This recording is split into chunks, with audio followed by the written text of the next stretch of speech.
Growth model,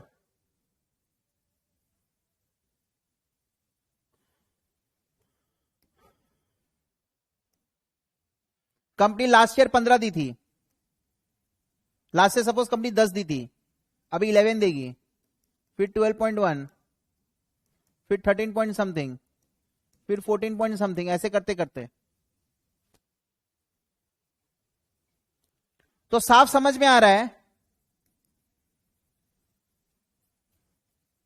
company ने पहले 10 रुपया डिविडेंड दिया था,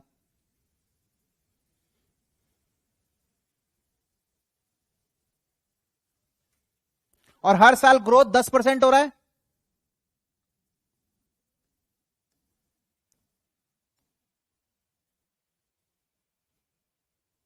है ना?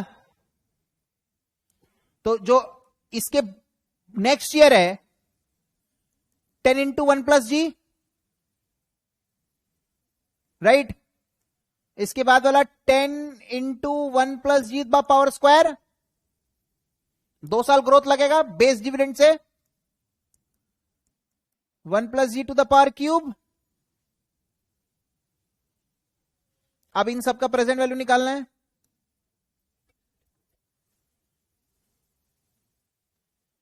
सम of infinite GP series, share price equals to what, this is my first term,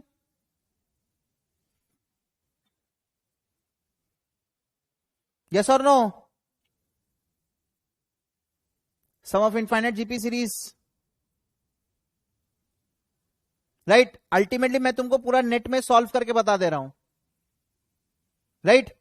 कोई भी तुम लोग टेक्स्ट बुक में देखना सम ऑफ इनफाइनाइट जीपी सीरीज का क्या है, तो यहां क्या आएगा,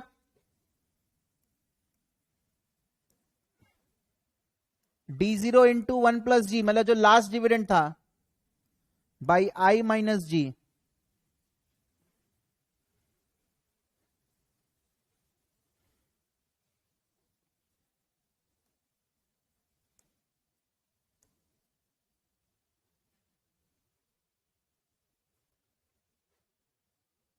मतलब ऐसे भी बोल सकते हैं D1 by I minus G, this is price.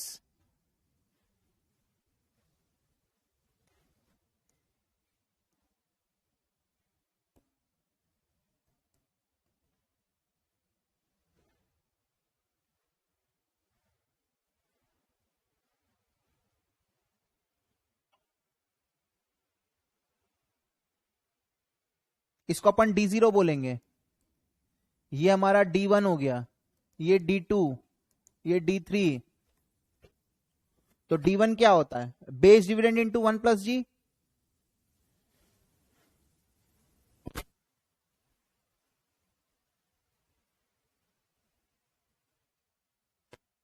तो यहां पे लगेगा परपेचुटी, और यहां पे लग रहा है सम ऑफ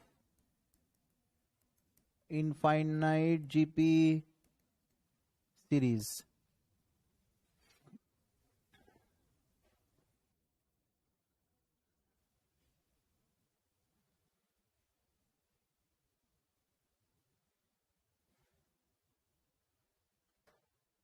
ठीक है,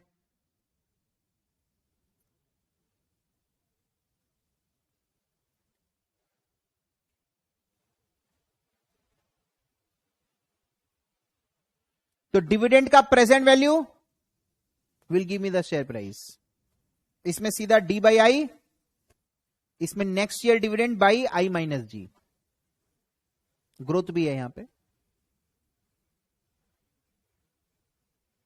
तो इन्वेस्टर क्या करेगा, अपना शेयर प्राइस निकालेगा, राइट, उसके हिसाब से क्या होना चाहिए और कंपनी का प्राइस कैसा है, ये नया इन्वेस्टर का है, राइट। नया इन्वेस्टर क्या करेगा, मार्केट प्राइस से कंपेयर करेगा, under price by it, over price should not go for it. यही अगर मान लो ये शेयर ये होल्ड करके रखा है,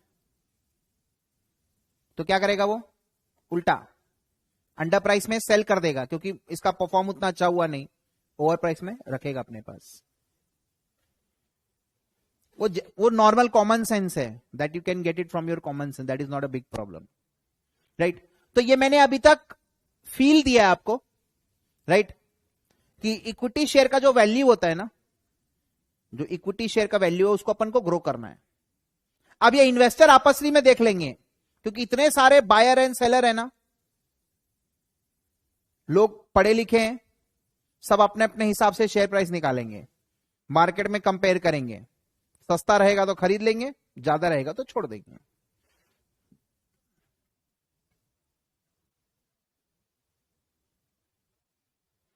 राइट, ऐसे ही होता है। कॉस्ट टू इक्विटी निकालना बहुत डिफिकल्ट है।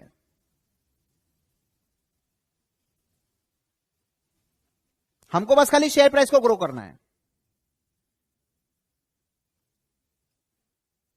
हो सकता है शेयर प्राइस ग्रो कर रहा है 20% के हिसाब से, तो जिसका जिसका एक्सपेक्टेशन 20-20-20 है वो लोग मेरे बायर बनेंगे,